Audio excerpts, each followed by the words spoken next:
celebrating success.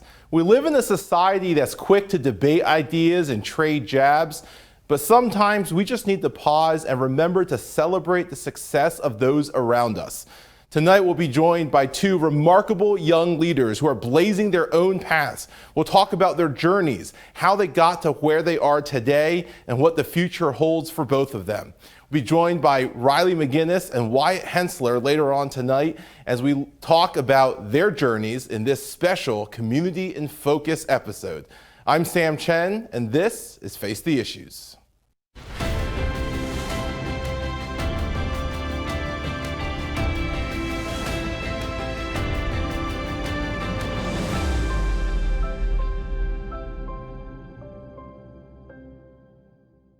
Good evening and welcome to Face the Issues. I'm Chen. If you've ever watched this show, you know that there is no question we will not address. There is no issue we will not tackle.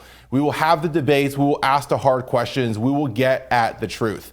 But amidst doing all of that, it is so important not to overlook the humanity that rests behind all of these issues, to come together as a community and to celebrate the success of those around us. And that is the heartbeat behind programs like this that we call Community in Focus.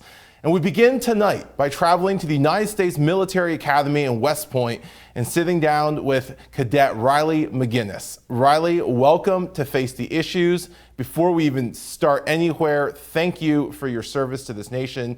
And how are you and your family doing? Hi, great. Thank you for having me here. I was very excited to talk today. But my family, they're great. They're back at home in Pennsylvania. I have a little sister at Emmaus High School and an older sister doing some college from home. But it's great to be here. Great to have this opportunity. Well, we are excited to have you. Very glad to hear that your family is doing well, especially amid the chaos that 2020 has brought. Reilly, before we even get into the journey that you've been on, you are at one of the elite schools in our nation, the United States Military Academy at West Point. Not just elite because of its excellent academic and athletic reputation, but because every single person there, you and all of your classmates, are committed to serving the United States of America in our fabulous, fantastic military. And let me ask you this, what made you decide on West Point? What made you say, this is the route that I want to take? So I first learned about West Point during my sophomore year of high school. I was a member of the soccer team and I was at a college recruiting clinic. And in the winter is when this clinic took place. And I remember at the end of the clinic, my coach came up to me and said, "Hey, Reilly, the Army coach is interested in you." And I just remember thinking, the what coach?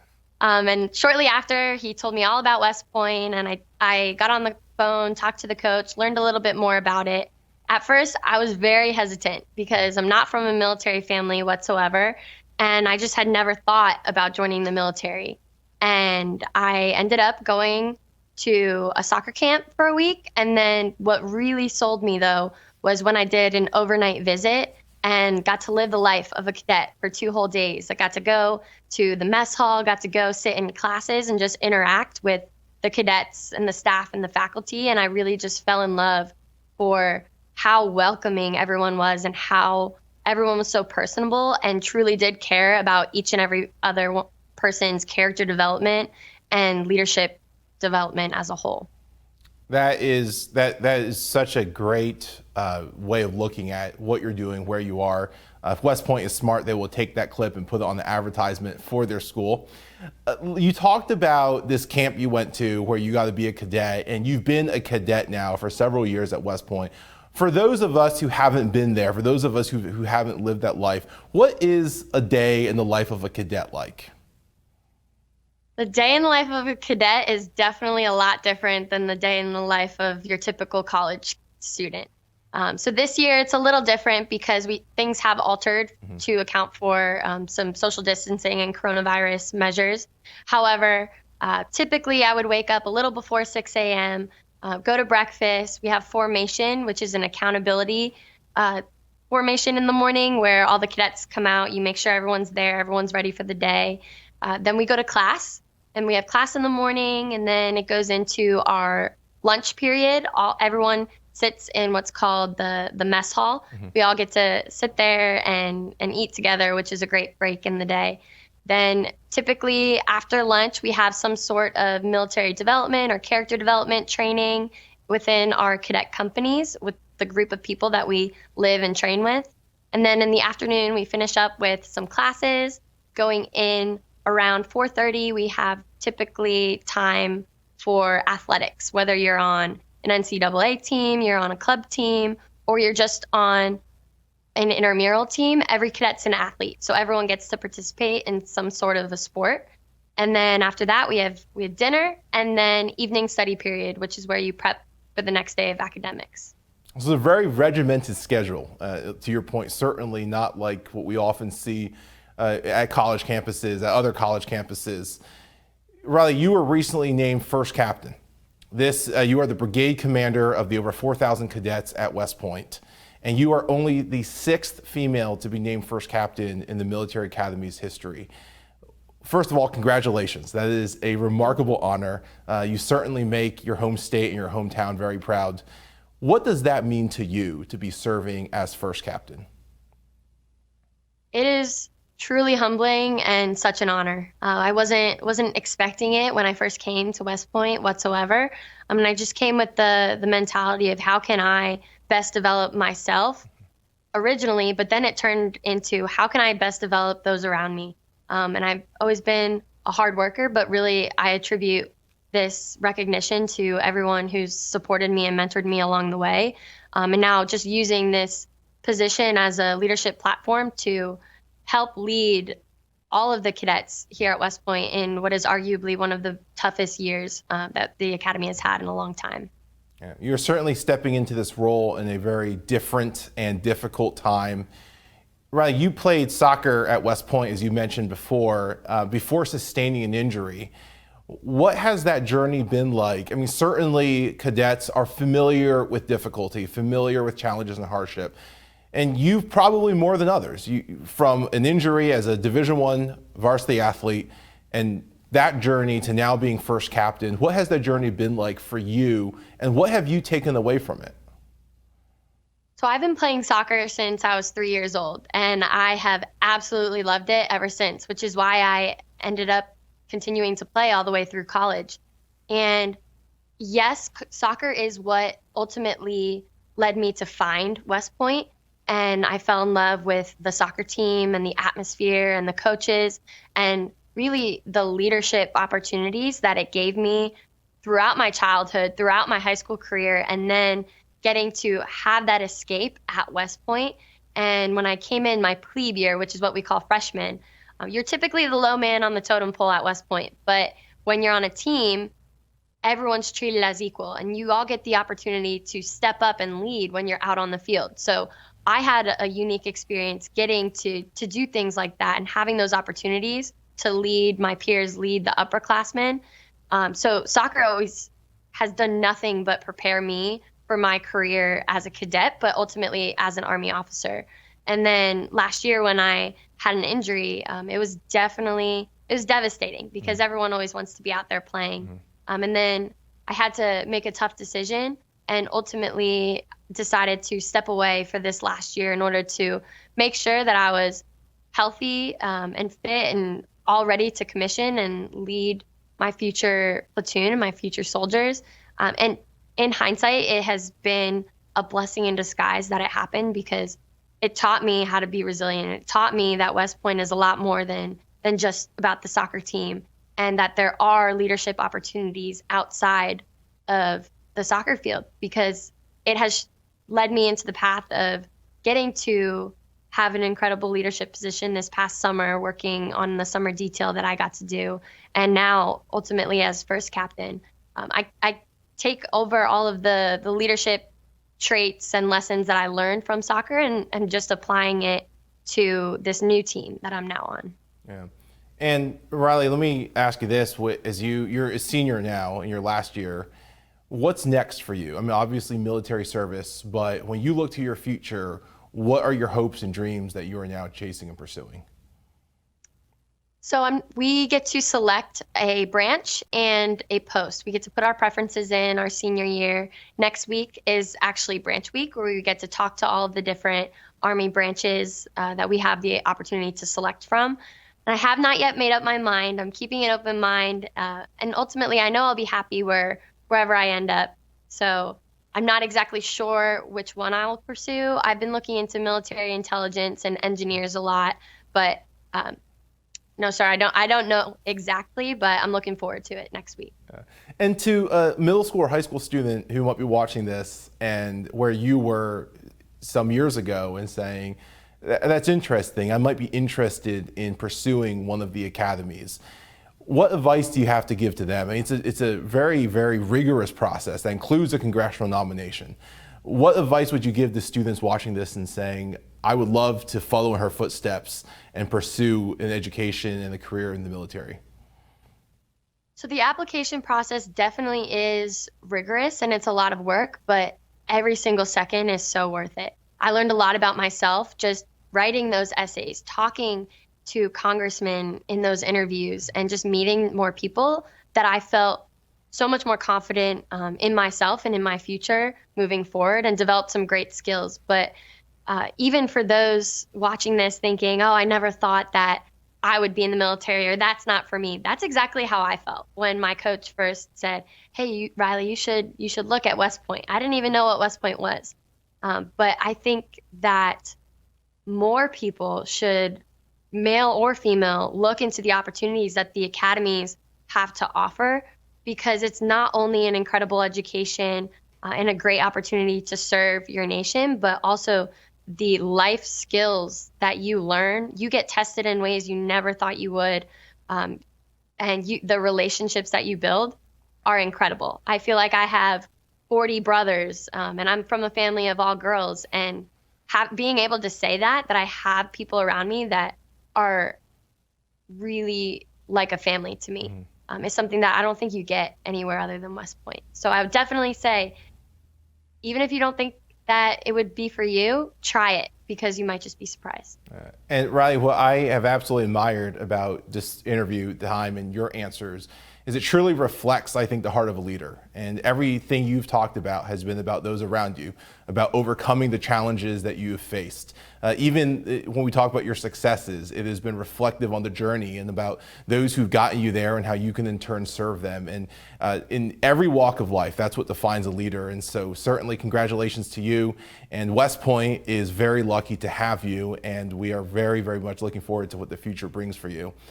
Last question. Obviously, the football season is in the air, but assuming the Army-Navy game gets played, who should we all be cheering for, and what do you think is going to happen in that game? Of course, I gotta say, go Army, beat Navy. Not gonna root against my team, and they've been training so hard ever since they've been here. So nothing but great hopes for them. Go Army, beat Navy. Great words to end on. Riley, thank you again for your time. Thank you for your service. Congratulations again, and we look forward to great things from you. Thank you so much.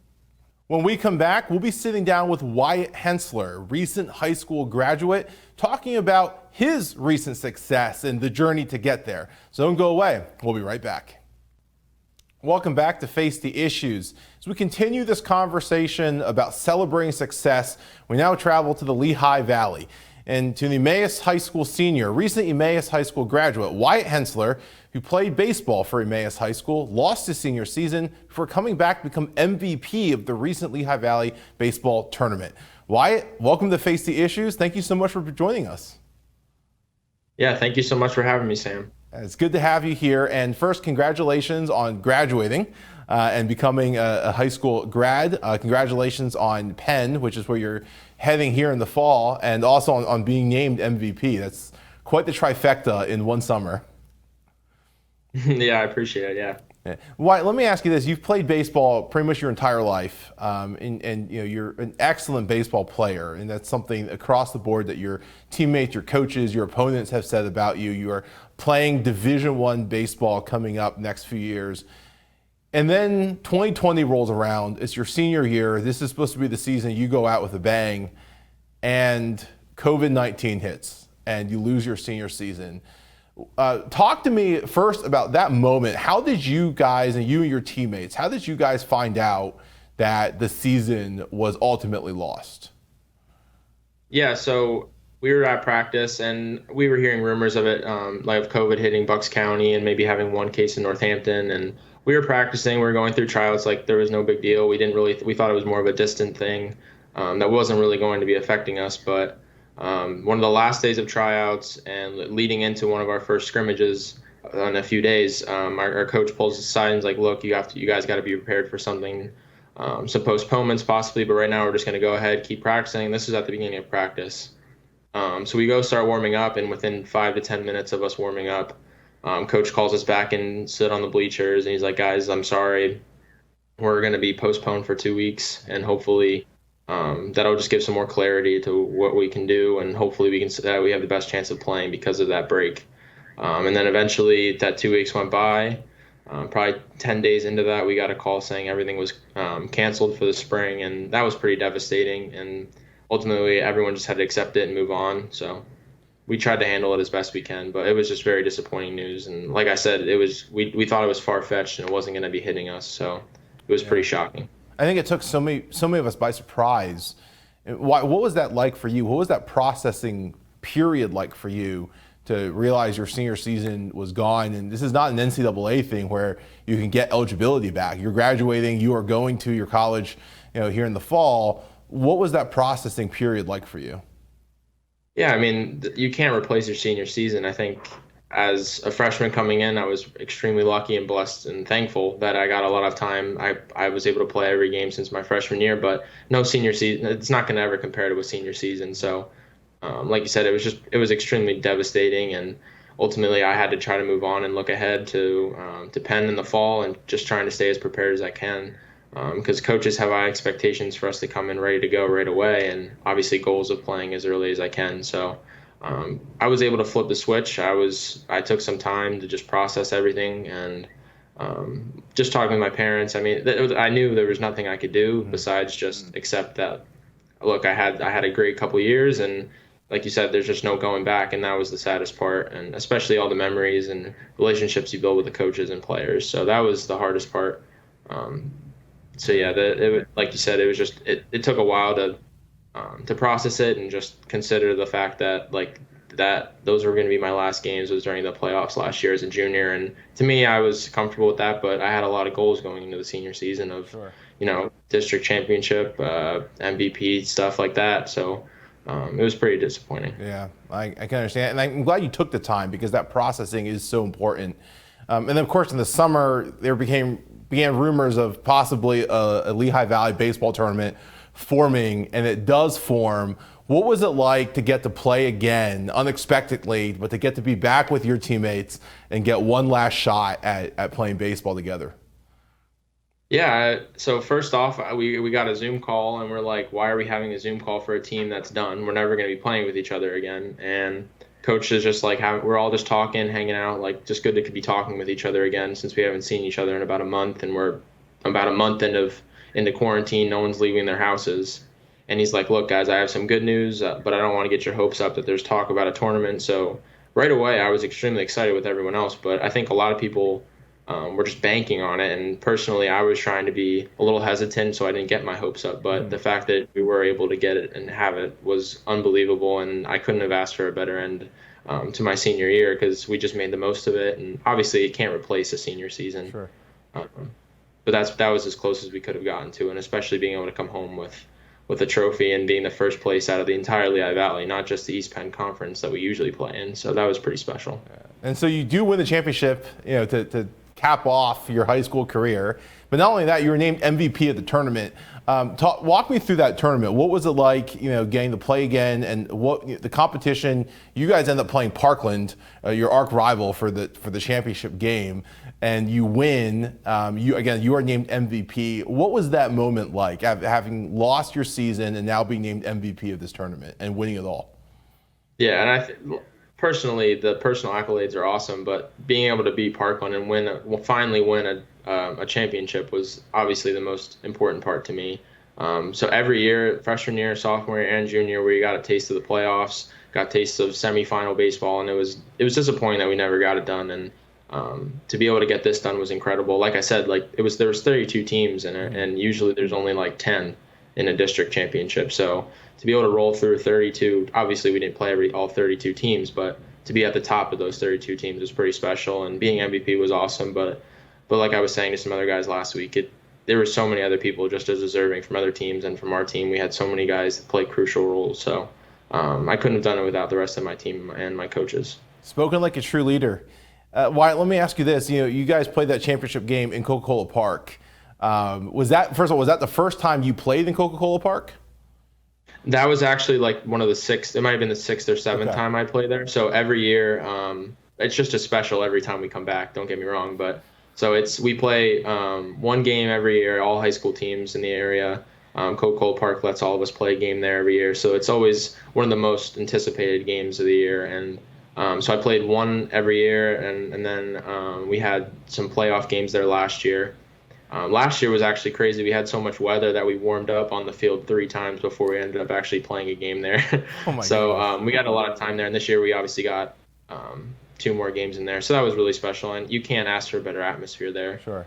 You're playing on one of the nicest fields in the area and one of the nicest minor league stadiums around. So it was pretty awesome, and it really set the mood for us there. Yeah. What is it like, to your point there, what is it like playing? I mean, so many of us have been there for a game. What is it like getting to play a game in Coca-Cola Park?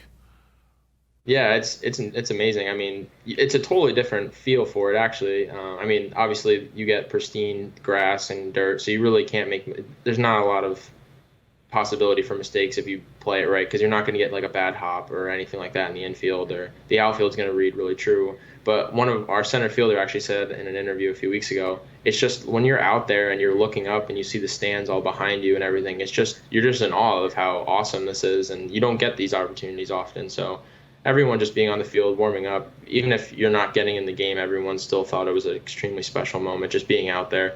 You're just blown away by how nice everything is there. So it was a great experience. Yeah, certainly one of the great minor league ballparks anywhere, I think, in the country, and it's really neat to have the opportunity to play there. Wyatt, let me ask you about going forward now. I mean, you are enrolled at the University of Pennsylvania. You're a Fighting Quaker, and you're playing baseball there. What are you looking forward to the most as you look at now your years at Penn? I think just being in a totally different and new culture, and it's going to be extremely diverse. I'm going to have so many opportunities to meet new people and experience a new area.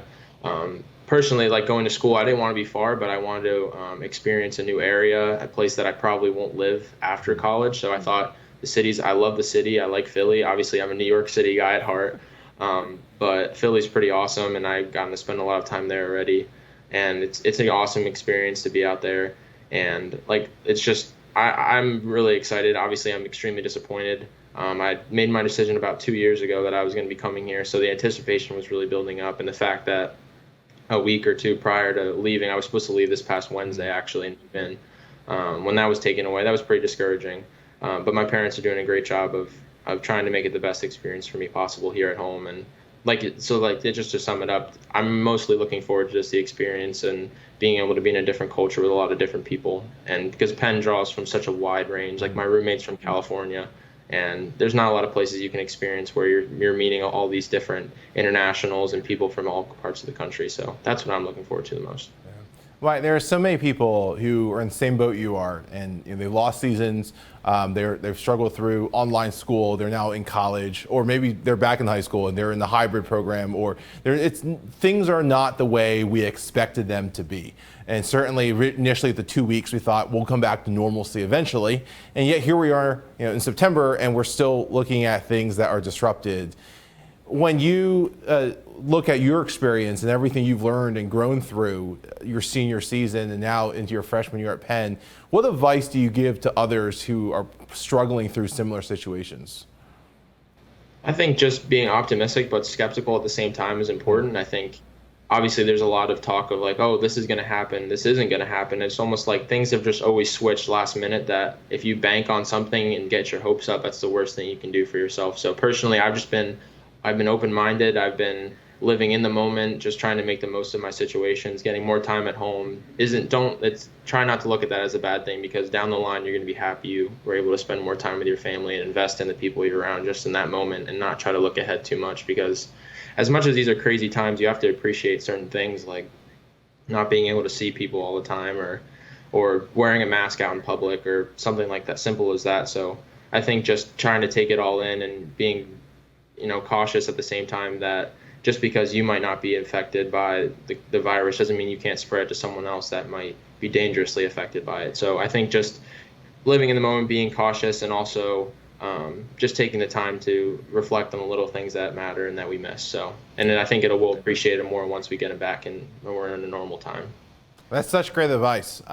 Great words of wisdom, and we certainly appreciate those. Wyatt, thank you for your time. Again, congratulations on the championship, on being named MVP, and we wish you all the best in your years at Penn, and we certainly look forward to wherever God takes you after that. Thank you so much, Sam. Appreciate you having me. Absolutely. Don't go away. We'll be right back. Welcome back to Face the Issues. It is so important for us to take time to celebrate the successes of those around us. And so our thanks and our congratulations to Cadet Reilly McGinnis and to Wyatt Henseler on their success. And we wish them both, and we wish all of you the very best as we head into the fall of 2020. That is all the time that we have. Thank you so much for joining us, and join us again next week as we unpack another issue. My name is Sam Chen. On behalf of all of us here at Face the Issues, thank you and good night.